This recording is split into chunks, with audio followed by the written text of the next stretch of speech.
بسم الله الرحمن الرحيم يا أيها المدثر قم فأنذر وربك فكبر وثيابك فطهر.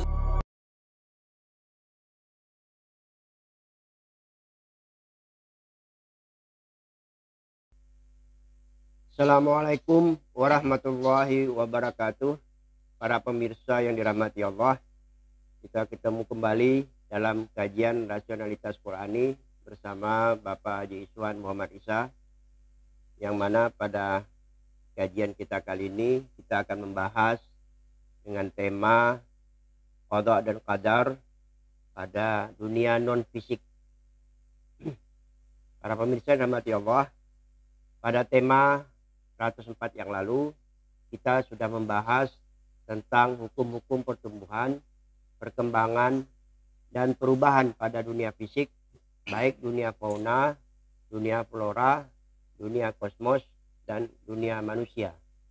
Dan kita tahu juga bahwa dalam entitas kehidupan terdapat dua kehidupan, yaitu kehidupan fisik material, ini sudah pernah kita bahas, dan kehidupan non-fisik. Untuk memudahkan pemahaman, keduanya kita sebut saja dengan nafs fisik, kehidupan raga, dan nafs non-fisik, nafs psikis, kehidupan jiwa. Sesuai dengan klaim kebenaran umum pada siklus kesadaran makna atau siklus kesejarahan, bagaimana proses siklus ini berlaku terhadap kehidupan nafs psikis?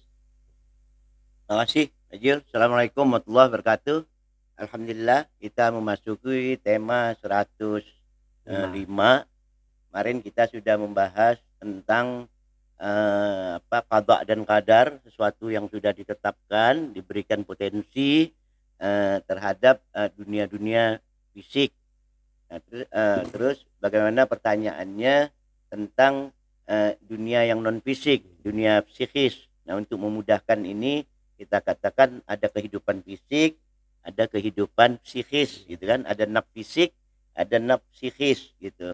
Nah, tapi apapun yang kita bicarakan itu, sebagaimana yang sudah kita temukan, satu katakanlah satu bangunan proses yang kita sebut tadi siklus kesadaran dan siklus kesejarahan itu.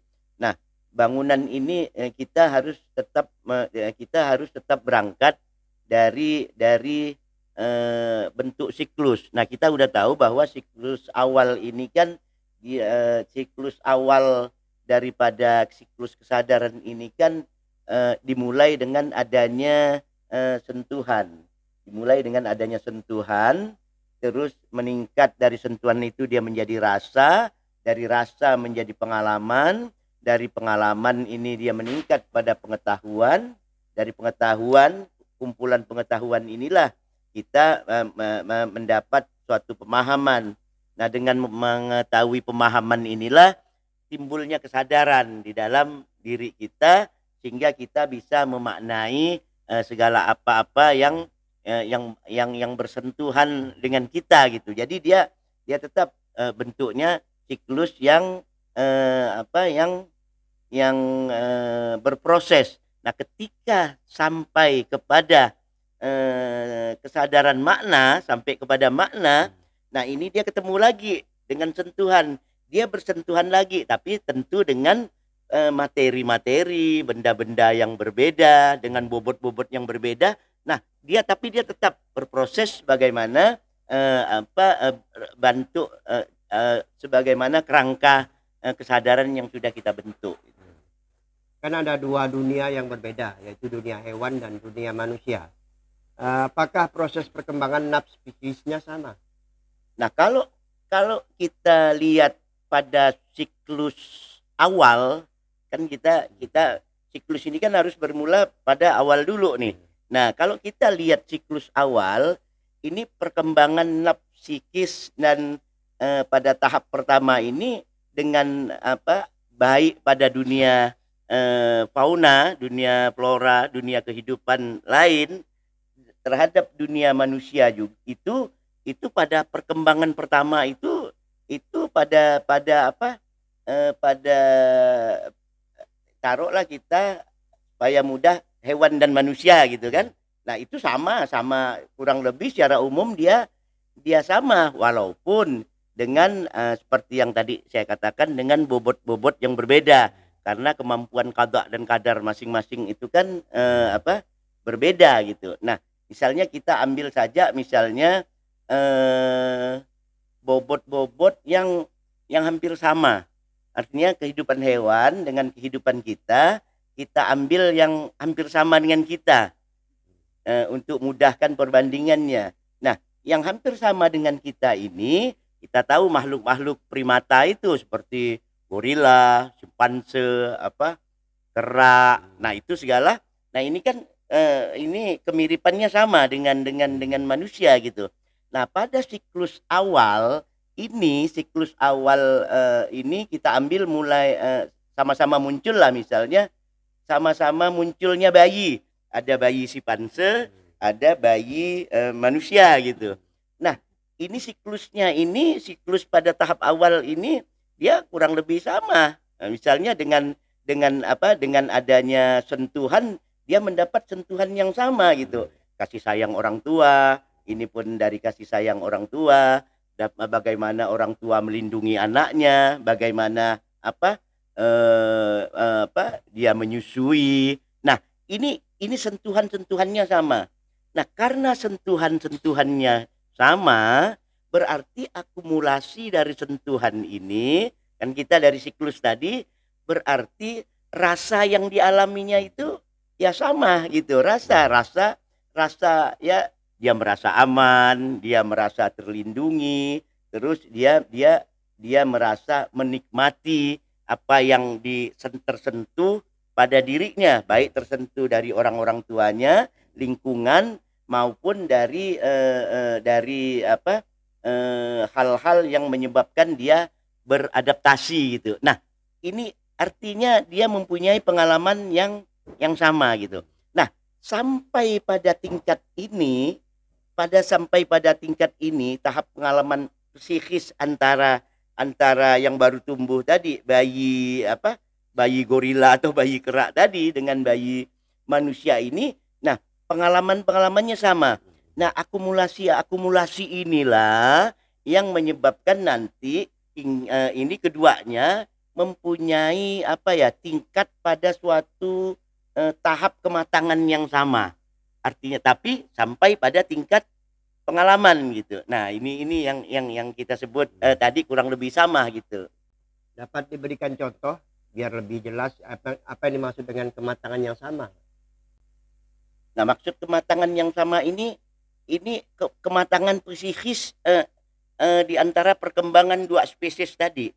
Spesies manusia tadi, anak manusia tadi, manusia yang awal muncul tadi dengan spesies yang binatang tadi gitu. Nah, ini maksud daripada kematangan yang sama ini, dia sama-sama dia mempunyai otonom, dia sama-sama hidup berkelompok, ya, dia sama-sama bisa survive, bisa habitat, bisa segala makan, minum, merusak.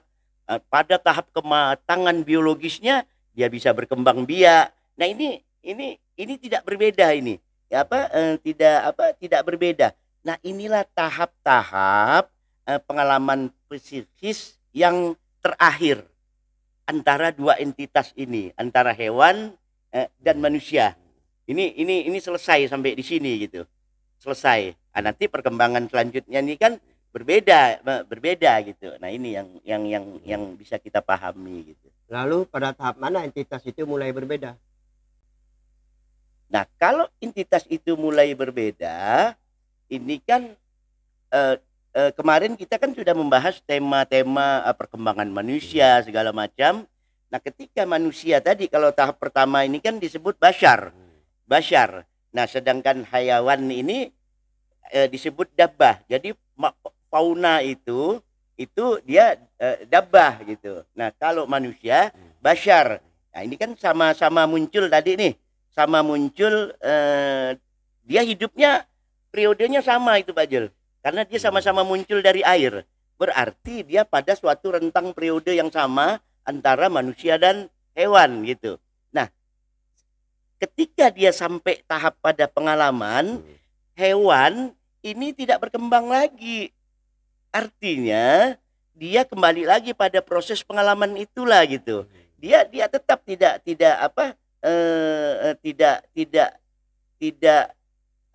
sederhananya tak bisa ngomong, tak bisa pintar, tak bisa punya moral, nah kan gitu. Nah ini binatang gitu. Nah sampai tahap pengalaman ini sempurna, manusia melompat kepada adanya lompatan kepada menjadi pengetahuan. Nah lompatan ini membuat pengalaman yang dialami manusia tadi bisa menjadi pengetahuan dalam psikisnya gitu. Dia punya abstraksi segala macam. Nah lompatan-lompatan ini karena apa? Karena manusia ditiupkan roh. Kalau tadi simpanse ditiupkan roh, yang kita tidak. Nah sekarang simpanse yang jadi, ya, kita yang dikurung, yang ditembak kan. Nah ini perbedaannya. Jadi ditiupkan roh. Disinilah manusia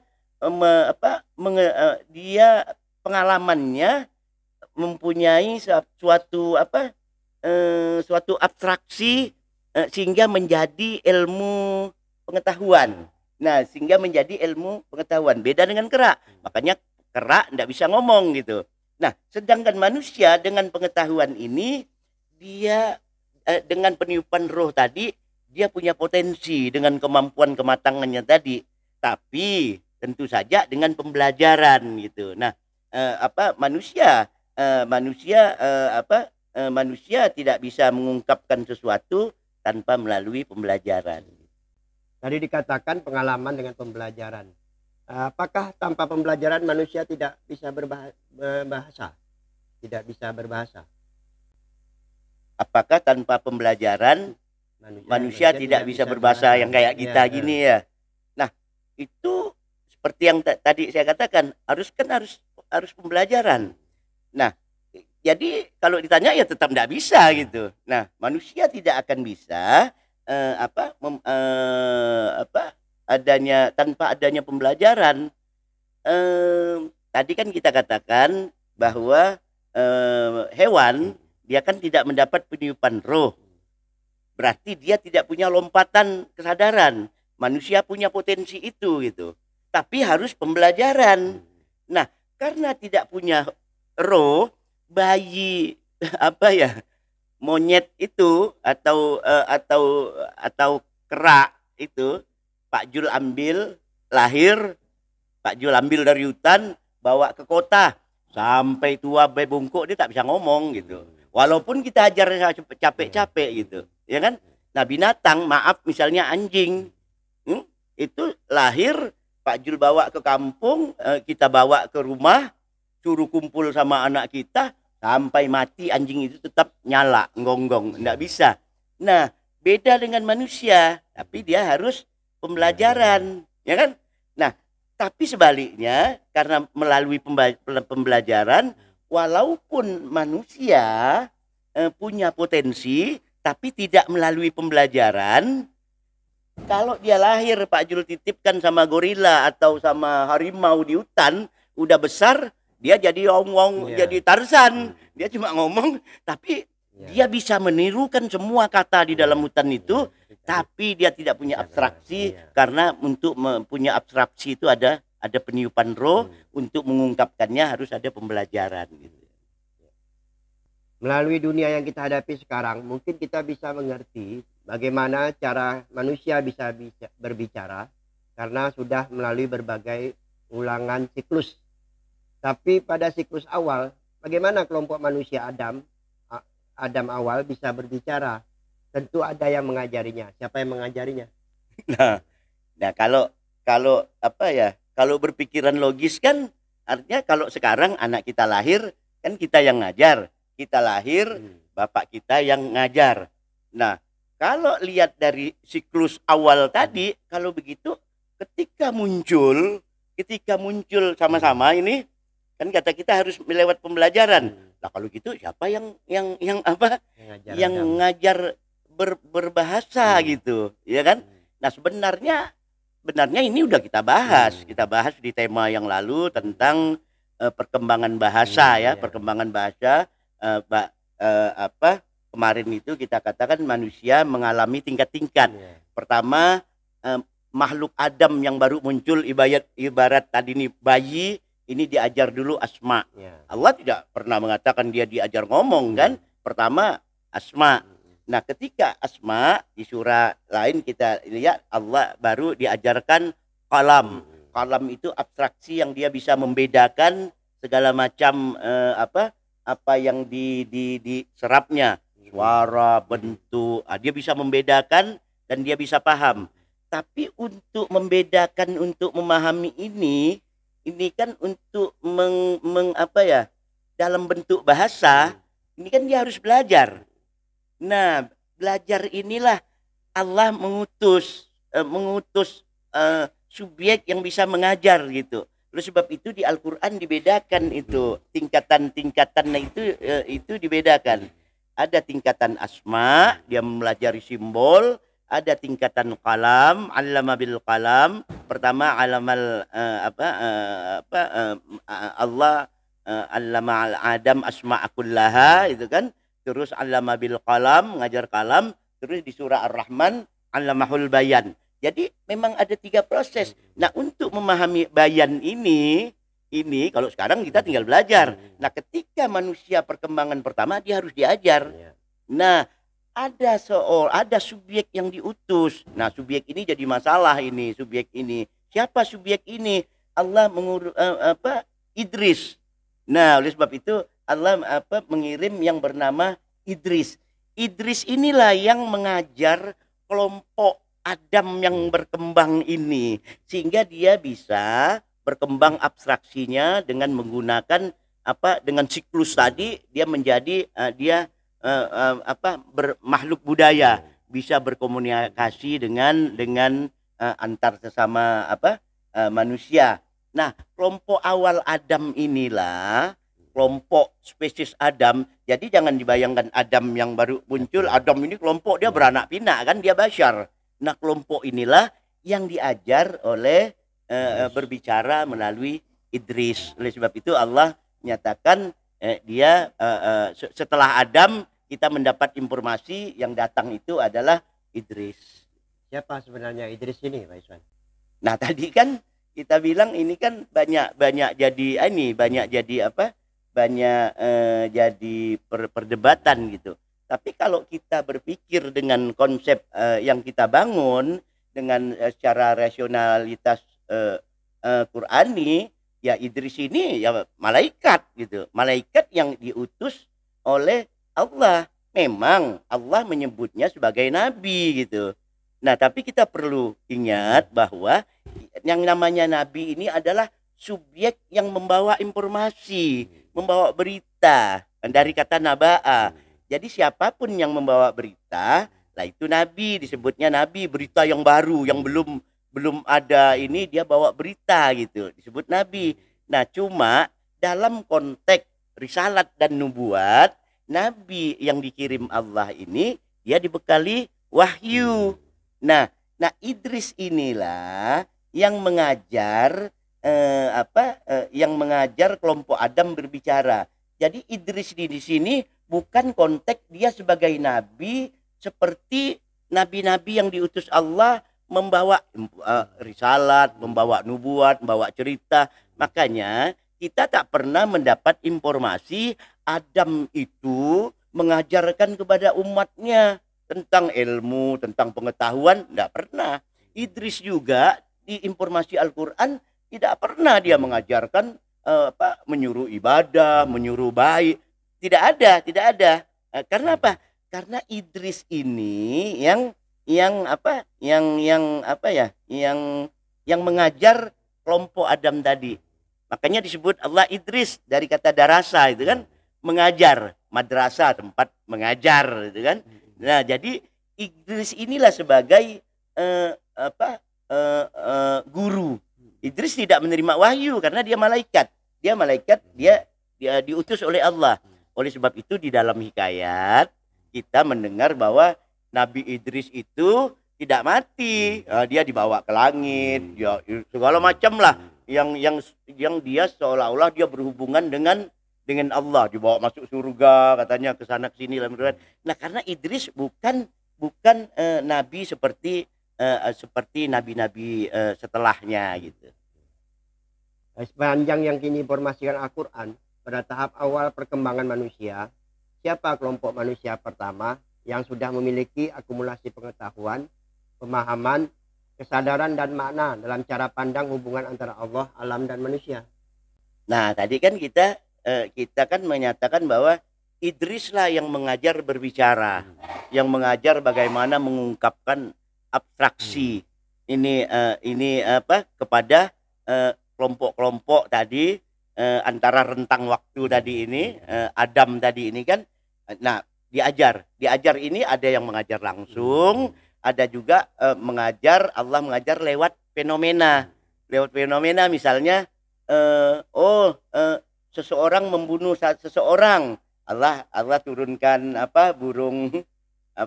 burung gagak sehingga manusia bisa belajar. Nah, ini dia lewat alam gitu. Tapi kalau lewat pengajaran, ibaratnya face to face, nah itu Allah Idris. Nah, ini bersiklus terus sehingga sampailah pada tahap kesempurnaan, kematangan intelektual pada waktu itu gitu. Nah, kematangan intelektual pada waktu itu gitu. Nah, kematangan intelektual ini ditandai dengan apa? Kemampuan yang sudah diajar tadi, kemampuan berbicara, kemampuan segala macam. Nah, kalau tadi Pak Jul tanyakan, kalau begitu siapa saja yang tadi ditanyakan, yang kesadarannya sudah memenuhi syarat bisa berbicara gitu kan. Nah, sepanjang informasi Al-Quran yang disampaikan kepada kita, kelompok manusia pertama yang memiliki kesadaran makna pada tahap awal ini yaitu yang secara modern lah ibaratnya pada masanya, yaitu Nabi Nuh dan umatnya. Nah, oleh sebab itu kalau kita baca, kita perhatikan Al-Quran itu, nah mulai Nabi Nuh itulah Nabi yang memberikan nasihat kepada umatnya. Nabilah yang memberikan adanya hubungan Tuhan dengan manusia. Nabi Nuh itulah yang memberikan satu ajaran-ajaran moral kepada umatnya. Adam, Idris tidak pernah kita temukan dia mengajarkan moral, mengajarkan apa. Nah, jadi kita katakan bahwa kesadaran makna setidaknya untuk kelompok manusia yang ada di Timur Tengah itu kesadaran maknanya ini dimulai dengan Nabi Nuh alaihissalam. Kenapa kita katakan Nabi Nuh? Karena kita tahu bahwa Nabi Nuh itu sudah dia memiliki kesadaran dia mampu secara intelektual. Dia bisa memberikan wejangan-wejangan ilmu pengetahuan tentang alam. Dia bisa mampu berpikir teknis dengan membuat perahu. Nah, ini kan manusia modern, dan dia juga sudah memberikan nasihat kepada umatnya. Karena apa? Karena dia menerima wahyu. Makanya Allah katakan wahyu yang pertama itu diterima sejak Nuh, baru nabi sebelumnya. Nah, sedangkan Idris ini kan sebelumnya. Jadi Idris itu bukan konteksnya sebagai nabi, posisinya seperti Nabi Nuh tadi, tapi dia nabi sebagai pembawa informasi dari Allah untuk mengajar manusia berbicara. Sedangkan Nabi Nuh ini untuk mengajar bagaimana pola, bentuk, dan kualitas hubungan antara Allah, alam, dan manusia. Jadi Nabi Nuh lah yang pertama menyampaikan bentuk adanya nubuat dan adanya risalat kepada umatnya. Nabi Idris tidak punya umat. Kalau Adam disebut orang katanya nabi itu, ya dia juga tidak punya umat. Tidak ada umat Nabi Adam, yang ada mulai Nabi Nuh. Nah, inilah yang dapat saya sampaikan, bahwa perkembangan intelektual, dunia psikis ini dari manusia ini, dia mengalami tingkat yang paling pertama, siklus yang paling awal lah ya, manusia yang paling awal itu adalah Nabi Nuh alaihissalam. Terima kasih Pak Iswan. Demikianlah kajian kita pada tema 105 ini, dan ada beberapa hal yang dapat kita simpulkan. Pertama, dunia fauna atau dunia hewan dan manusia dunia manusia sama-sama memiliki kehidupan psikis atau nafs psikis. Pada awal siklus perkembangan, baik hewan maupun manusia secara umum memiliki perkembangan yang sama hingga tahap pengalaman. Pada tahap kematangan pengalaman, hewan kembali pada pengulangan siklus dan tidak mencapai tahap pengetahuan. Manusia karena memiliki potensi kesadaran dari peniupan ruh, mengalami lompatan ke siklus pengetahuan dan berkembang hingga tahap kesadaran makna yang tahap awalnya melalui pembelajaran dan terus berproses. Pembelajaran dilakukan oleh Tuhan dengan mengirim Nabi Idris. Manusia modern yang pertama hasil dari siklus kesadaran makna adalah Nabi Nuh alaihissalam dan umatnya karena telah menghasilkan produk intelektual, moral, spiritual di masanya. Demikian, wassalamualaikum warahmatullahi wabarakatuh. Waalaikumsalam warahmatullahi wabarakatuh.